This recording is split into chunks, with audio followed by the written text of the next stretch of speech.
Bitbiton mo na lang siya kagilapit sa pagkaon. Nag-aalagawan. Oo, okay ka.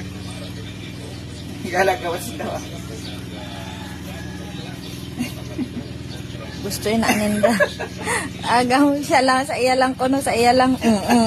Alaway pa. Ubus ina niyan. Ang mga musing sila ng mga kuring mo niyan, grabe. Agawan. Ubus ina. Atong isad na lalaki, grabe si itong musing kagahapon. Kay ang ginpilak dito ni Garayho nga wa inahuga sila pukon iya gin inungad kundi daw nang hitsura niya ang minumo sa kwan. Puro giduta ang hitsura. Amoy nang ginatanong mo daw. May na. Inug-ship ko ato ya kay mga order adto. Awag gali. Nabaligya namon.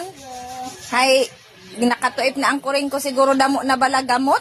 Hay inungad hay kundi way kay halawon ko lang ato ya kag putos kay ipadala. Ay.